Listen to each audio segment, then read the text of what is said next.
Hello my dear student. तो आज आप लोग पढ़ेंगे टॉप 50 इम्पोर्टेंट क्वेश्चन, वो भी विज्ञान के।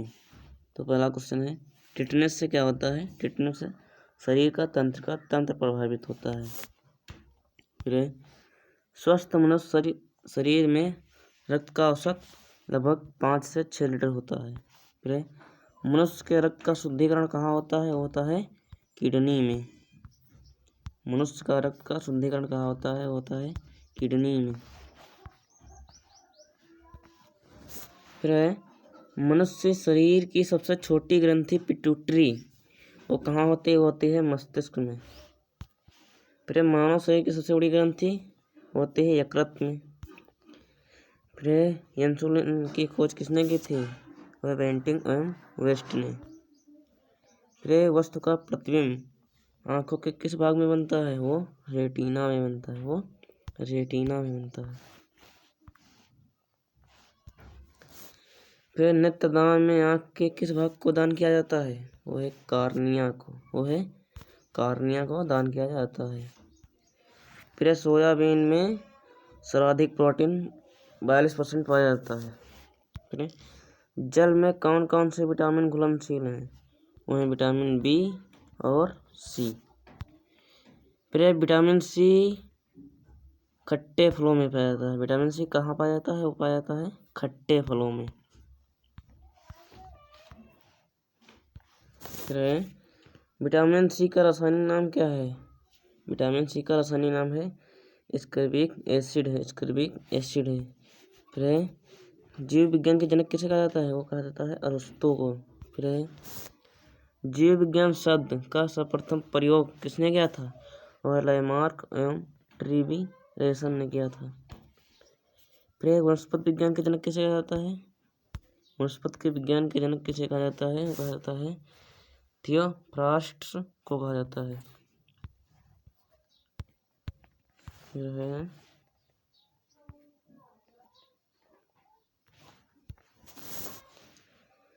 आधुनिक वर्गीकी के पिता लिनियस को कहा जाता है। मॉडर्न टैक्सोनॉमी के पिता लिनियस को कहा जाता है। फिर एडवर्ड जेनर ने किसकी खोज की थी? वह चेचक के टीके की खोज की थी। फिर आम का वास्तविक नाम क्या है? मेंजिफेरा इंडिका है। फिर कार्बन डाइऑक्साइड गैस किसको प्रभावित करती है? वह ग्रीन हाउस प्रभाव से ज़्यादा योगदान करती है। फिर त्वचा का कैंसर किससे होता है? वह सूर्य की पराबैंगनी किरणों के कारण होता है। सूर्य की पराबैंगनी किरणों के कारण होता है।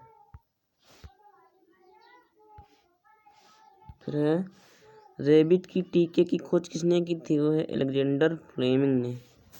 फिर विद्युत बल्ब के अंदर कौन सी गैस होती है? होती है आर्गन गैस। फिर नाइट्रस ऑक्साइड को हंसाने वाली गैस को कहा जाता है? इसकी खोज किसने की थी?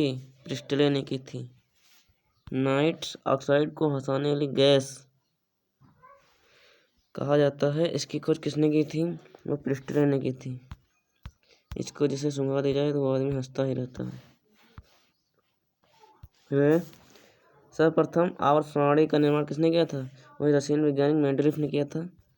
फिर आधुनिक आवर्त सारणी के नियम मोसले द्वारा प्रतिपादित किया गया था। फिर विद्युत धारा को किस में मापा जाता है? वो है एम्पियर में। वो है एम्पियर में मापा जाता है। फिर डायनामो उपकरण द्वारा क्या किया जाता है? वह यांत्रिक ऊर्जा को विद्युत ऊर्जा में रूपांतरित किया जाता है। डायनामो द्वारा क्या किया जाता है? वह यांत्रिक ऊर्जा को विद्युत ऊर्जा में रूपांतरित किया जाता है। फिर मोमबत्ती रासायनिक ऊर्जा को प्रकाश एवं ऊष्मा ऊर्जा में रूपांतरित करती है। फिर प्रकाश वर्ष दूरी मापने की इकाई है। दूरी मापने की बड़ी इकाई पार्सेक है। फिर साधारण नमक सोडियम क्लोराइड NaCl खाने में अचार के परीक्षण में प्रयोग होता है। फिर हीरा ग्रेफाइट क्या है? ये कार्बन के अपरूप है। ये कार्बन के अपरूप है।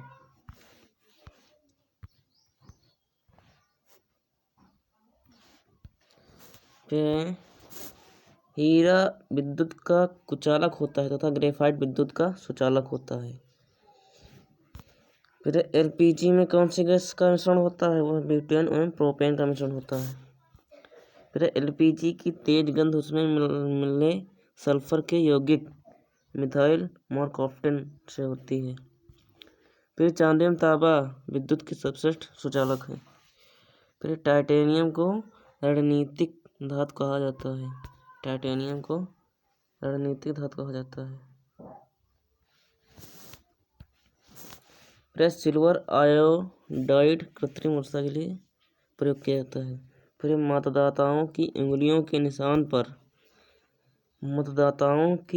निशान के लिए सिल्वर नाइट्रेट लगाया जाता है। फिर त्वरित चालक का आविष्कार बेंजामिन फ्रैंकलिन ने किया था। फिर शुष्क बर्फ ठोस कार्बन डाइऑक्साइड के कारण होता है। फिर प्लेनेटोनियम को सफेद स्वर्ण कहा जाता है। प्लेटेनियम को सफेद स्वर्ण कहा जाता है। फिर क्लोरीन गैस फूलों के रंग उड़ा देती है। क्लोरीन गैस फूलों के रंग उड़ा देती है। फिर बुध और शुक्र के पास कोई भी उपग्रह नहीं है। फिर शनि के सर्वाधिक उपग्रह हैं।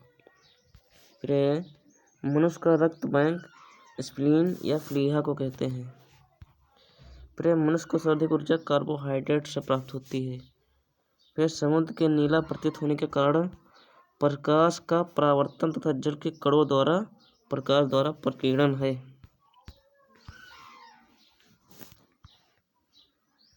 फिर है सोना अम्लराज अम्ल में घुल जाता है। सोना अम्लराज अम्ल में घुल जाता है। फिर पॉलीथीन एथिलीन के बहुलीकरण से प्राप्त होता है। फिर कोशिका का पावर हाउस किसे कहते हैं? कोशिका का पावर हाउस किसे कहते हैं? कहते हैं माइटोकॉन्ड्रिया को। किसे कहते हैं? माइटोकॉन्ड्रिया को।